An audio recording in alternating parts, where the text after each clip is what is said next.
Hello and welcome to the Hugh Hatrick Show. And it's our podcast special on Podbean.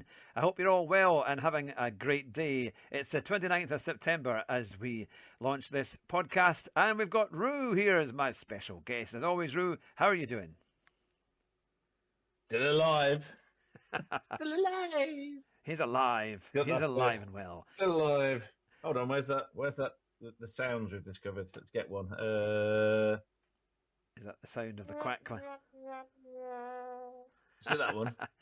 This time we're actually recording this on Discord and not on StreamYard, because we've seen now that our podcast is growing a lot, actually. So we're very much appreciate everyone who's been listening, especially from the States. We've had lots of people from the States and from the UK. We've even had people from China and South Africa and pretty much all over the globe. So it's great to have you all on the show. I hope you're enjoying the content. Feel free to leave a comment or a like. It's always good to hear from you, and we will do our best to reply to them. The last person that commented was actually Roo. So it would be nice to have somebody who wasn't on the show, who's someone actually listening, to make a comment.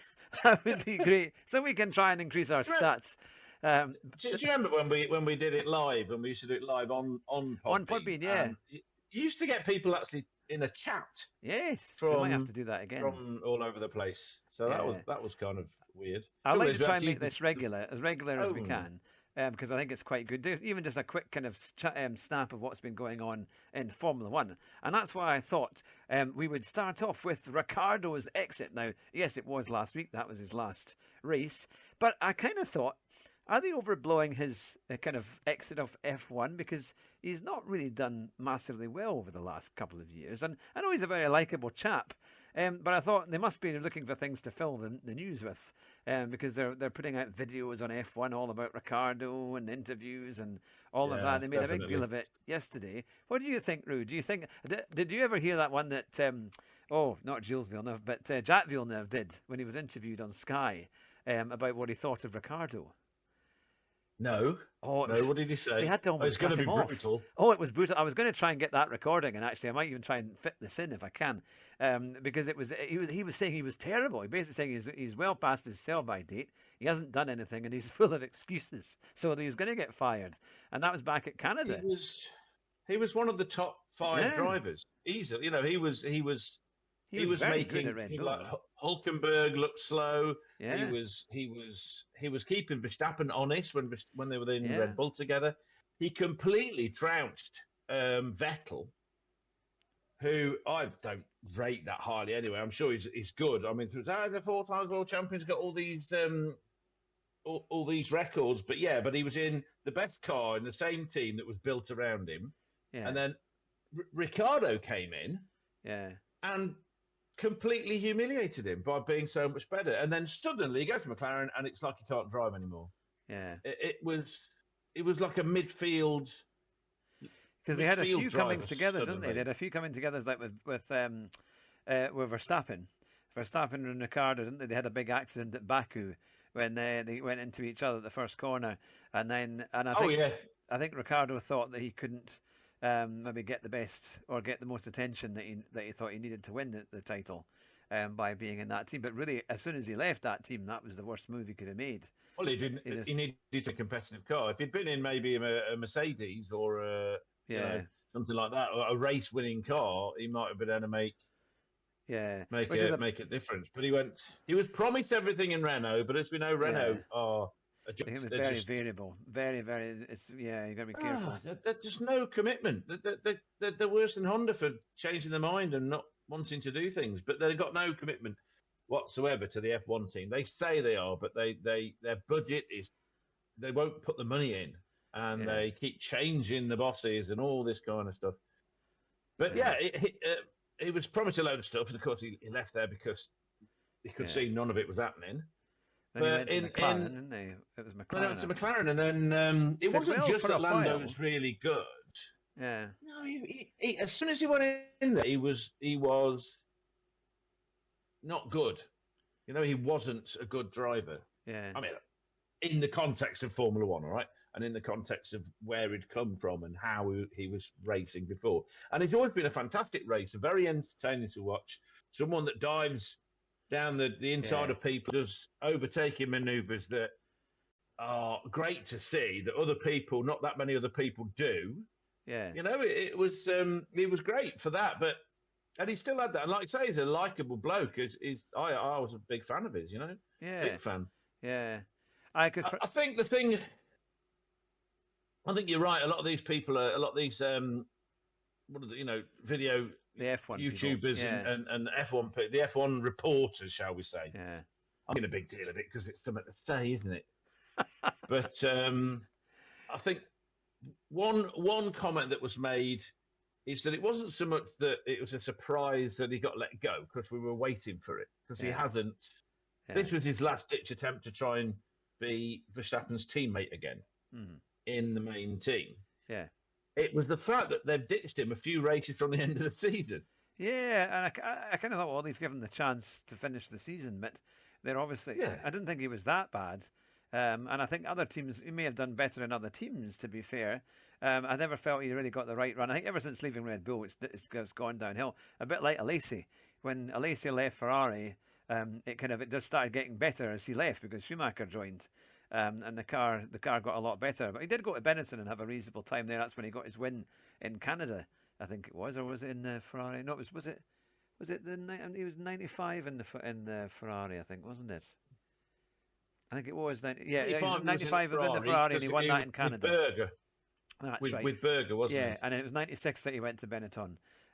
When he was after that, any wins he got after that, Lacey, it was more luck. Yeah, well, he didn't get anything. The circuit, I'm not saying that he only won because he had no skill. I mean that with the car he had, you have to have the right situation where. Yeah, well, in '95, he was leading and had more chances to win races. Yeah, so and his car was the Monaco down. Grand Prix where there was only 5 cars left. Yeah. No, it was incredible. But yeah, so no, it's been quite a thing. In fact, last night I was actually watching a clip. It was of Murray Walker's last ever commentary. Nope. Oh, are you there? There you are. It's freezing a little bit. Hang on, we will try and hope that the Roo comes back to us. It all went funny. It's freezing and it's on. I don't know what's going on. Right, we've got it sorted out. We've gone back to StreamYard and using OBS as well to get it all sorted out. So I can reintroduce Roo, who is back here and firing on all cylinders. You okay, Roo? Yeah, I'm a V12 and I'm running on at least 9 of them. Well, that's about as reliable as my old Fiat Strada. So there you go. No, that was from a very long time ago. It's interesting because the last Fiat we owned, was in 2002, and it was a Fiat Tempra. Oh, they were brilliant. I loved them. No, they weren't. Oh, they were diesel. Great. Oh, they were and good. The engine actually fell out of the car while my wife at the time was driving along in it. My goodness, that is a spectacular Fiat breakdown. Was one of the worst cars. There's only one car I owned was. Oh no, there's all the Montegos as well. Did they drop out? Did the engines drop out of them?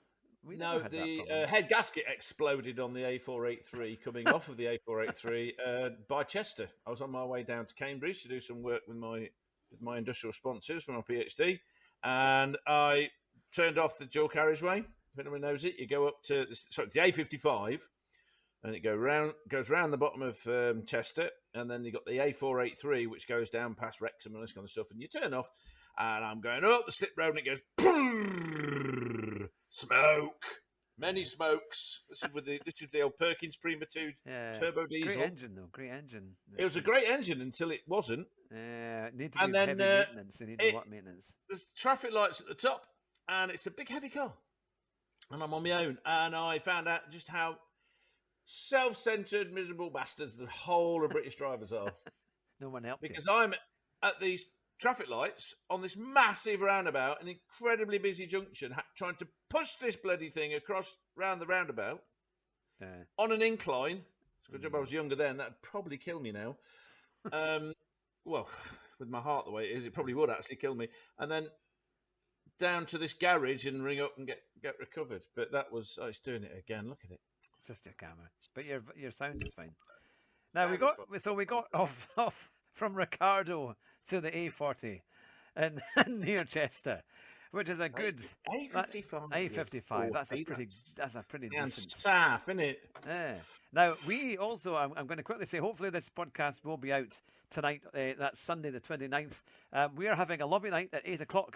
So if you are listening to this and you did want to join us, you'd be very welcome. It's going to be on Gran Turismo 7, and just look for me. It's Crichton Starbug. Or Crichton Starbug for the old Red Dwarf character there. But it will be on YouTube. It's going to be streamed out nobody live gets the on joke. YouTube. The joke I do, talking about our mate Steve. Come on now. There we go. If you know, when I say you gave him holovirus. All right, yeah. I think I did. Yeah, they're too young to remember Red Dwarf. That's why there's a problem with that one. But there no, you go. I had a really good interview with Steve. Really enjoyed that. And I'm hoping that we're going to get some more. I've got a few others lined up in the next wee while, especially now that I've done Steve again. I'm hoping that will give me a good intro into Tidgney and the others. And speaking of Tidgney, he's just gone to 100,000 subs. We were watching it yesterday, which is great because his channel must have doubled in size in the last maybe 8 or 9 months. So good on him. Many congratulations to Tidgney. We'll hopefully try and put a picture of him on the front of the thumbnail so people can see just how well he's done. And if you're not already subscribed to Tidgney's channel on YouTube, we strongly recommend it. So we've done the F1. We've done our lobby nights. We've done, we haven't done Gran Turismo this week, have we, Roo? This was a very different week, wasn't it? Because we had the Group 2 at Autopolis, we had Group 3 at Bathurst, and then we had Group 4 at Brands Hatch, the proper Grand Prix track. I had 2 horrendous races on Friday at Bathurst, where I was being pushed off and ended up crashing out. I've only ever time I've ever rage quit was on Friday. I was fed up, so I'm now down to a B rank driver again. So I've lost my A rating. I'm down to B, but I was verging on that for quite a while. So we'll try tomorrow morning when the new races come out. Let's see what they're doing. But I'd love to know what our listeners think of the current races as well in GT7, because I do know that most of our listeners are listening because we talk about GT7 and Formula 1. So it would be great to hear your comments. But at least it was different because this week we did have Group 2 as a race A, and that was actually quite a decent format. I maybe should have done more of that because I probably would have done it. Did they have like racing tyres, or was it? Yeah. No, it was. I think they're on racing softs even. You know what they're like. Yeah. They'll have a Group 1 Le Mans racer, and they'll have it on comfort hards. Yeah, I know it's so. Well, let's mix it up again. Are they Italian? Polyphony. I think they're American. They're not American or Japanese. Is it not the guy that wrote it as Japanese? But I'm sure our listeners will put us right on that. They're all Egypts. But aye, so it's quite a thing. But I'm looking forward to tomorrow because I think they will bring in more races that will be just a bit more fun, a bit more creative. And that's what we're trying to do with our lobby nights, is to take the most extreme cars. Like last week we had the Renault 4 at Goodwood, which was quite fun. But we're going to have like the Volvo 240s, lots of other kind of low-powered cars, maybe even have the Fiat 500 and take it to a really kind of annoying small track. When you say we. Well, you and I, Roo. But you did it last week with me. Yeah, but the we want. The one who wants it is you mad bugger. But, we had our most successful stream. We're going to be in Renault 4s on this track, and it's going to take 5 years to get round Goodwood. We did have a good battle. We did actually have a good battle, you and me, in there, as Ian and everyone else drove off into distance. Quick I was actually. Yeah. I was gobsmacked how quick I was. Yeah, well, you see. What the hell's going on? And we had 280 views in just 90 minutes by the time it was done, which is pretty. That was our best ever GT7 kind of stream as such. So we're very thankful to everyone who watched and who commented and listened on that one, because that was quite fun. So we thought, because it's been successful, we'll try and do it again this time. Try and get more people involved and do more funny combinations. So we're always looking for great combinations, and we'll see. We did Group 3 at Goodwood. That was great fun, actually. Group 3 at Goodwood was kind of crazy. It was a laugh. And then we did even Group 1. We did Group 1 at Goodwood as well. And that was really what fun. happened is that somebody didn't set it up right. So they were going, no, you're not allowed to have any tuning.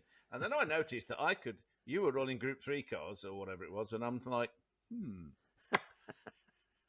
I wonder if I can get away with this. Oh, those Group 2 cars look very like Group 3 cars, but are faster. So I did, and I was doing very well, and then somebody noticed, and it was bad. Because you went, oh, we'll all do it. So I decided, stuff this, I went in a Group 1 car. Went, oh, that's a good idea. And we were in Group 1. And I was actually quite good in the Group 1 car. Yeah. Your starts are terrible, by the way. Oh, they were awful. Your starts are just frightening. I forgot to put traction control. It's because I had it as a grid start. I really should have had it as a rolling start. And, no, grid start. Not in a Group 1. Look, you're Lando Norris. I'm Oscar Piastri. Boom, I'm gone. That has just made me think. Perfect. We're going to do Super Formula. Super Formula. That would have been quite good at Goodwood. One. Do you not, you don't win one, mate? You win one when you do the license test, do you not? Do you not win one? You can buy one. Depends how far you get with the license test. But I just spent nearly 2 million last week because I needed to get, what is it that I buy that was $1.5 million?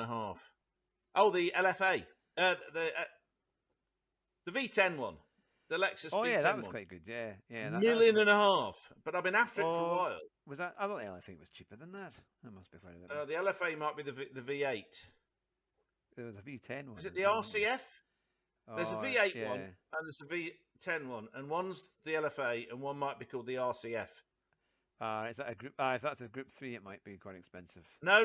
These are both road cars. These are both road cars. Oh, well. I can't remember. It's over there. I don't actually care. Well, there's similarly another update with another 3 cars. White, and I've put a cat on it. Yeah, there's another 3 cars coming in the next update, which I think is coming quite soon. And we've also got the new AC Evolution is coming out similarly today. Actually, it's supposed to be a trailer for that.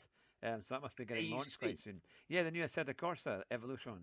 It's the second one. You were talking about cars, and you said AC. That's as in the AC Cobra. No, but I also had 2 great races on Jeff's Sim Cafe lobbies last night. Yeah, you said you enjoyed that. Yeah, I didn't crash on the first one. I did spin off on the second one.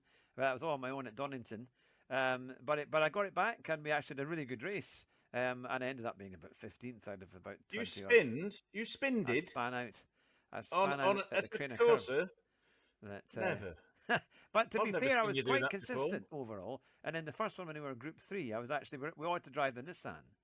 They call it Godzilla, the GT3, the big GTR. But it was all right. I actually qualified about 17th out of 30 odd, and I ended up being, I think it was 11th or 12th, which is actually not bad considering I hadn't had any practice. And some of these guys are pretty quick, and my times came down a bit as I got into. You are quick. You just get excited. Obviously I do it as a bit of a joke, but you are quick. You just get excited. Yeah. And when I'm in your ear nagging you like an old woman, oh no, Hugh, you got to calm yourself down. You're like a stag on heat. You need a ghillie. Oh, come here, ghillie! I'm about to shoot you in the head. To calm you down a bit, and that seems to work. So yeah, you did really well. In fact, I'm still a bit peed off, and it was 2 years ago now. I think at least a bit peed off that time when you got up to 3rd and got punted off in the rain. Yeah, by that idiot. Was that the Nürburgring? It was a Nürburgring GP, wasn't it? I think it was. Was it? It was the Nürburgring. The F1. We were in a really good tight battle, and I was, I think, a little bit quicker than the guy in front, and eventually he just carved me off, and that was it. You started something like 15th, and you got up to 3rd. Yeah. The guy had crashed off. Yeah. And then it wasn't actually. It was catching you up a bit, but what he did is he just punted you out the way. Yeah. I remember, and he's like, "What the hell?" And then you were in the gravel, going, Yeah, it's annoying. It's annoying. I thought this lobby's meant to have clean racing. Because the French lady says poopy, and they all go, "Oh, we love that." Well, on that note, it's been good fun actually, and we want to try and do this now regularly, because we see that our podcast is appealing to lots of Americans and UK people from Britain, from China, from Australia, from New Zealand, from South Africa, from all over the globe. Yeah, it's amazing. And I've just had a strange inspirational idea, which you're not going to agree to, and it's stupid anyway. We could have a Lord of the Rings themed, Peter Jackson, Lord of the Pings, crappy film themed one, where we overpronounce every car name. So we don't say Nissan, we say Nissan, like that. We take the Nissan to Mordor, like that. More Donington. Yeah, Donington. Or Brandshatch, like that. We could do it like that. We could. I mean, obviously, I'm the only one that will care. You'll be like, why? But it seems to be a thing. Stupid film. Yeah. On that note, then we will wrap it all up. But thanks to everybody who's been watching and listening. In fact, I might just put this out on YouTube. I think. Don't forget. We were going to wrap up the Riccardo thing and mention the fact that Red Bull, that Riccardo being kicked out right near the end of the season. Why not at least let him finish? Yeah. It's not like he's in the main team because they kept Perez. Yeah. I mean, they're going to lose. They're literally going to lose the Constructors' Championship because Perez has been rubbish. Yeah. But B-team guy he's been okay. They're getting rid of before the end of the year, but they've got a habit of doing this. They're rubbish at the way they treat their drivers. Yeah. They have one guy that's like, oh, Vettel, oh, Verstappen, and then though Verstappen's more worth keeping than Vettel ever was, because he's genuinely brilliant, whereas Vettel's just, I don't know what Vettel is, annoying. And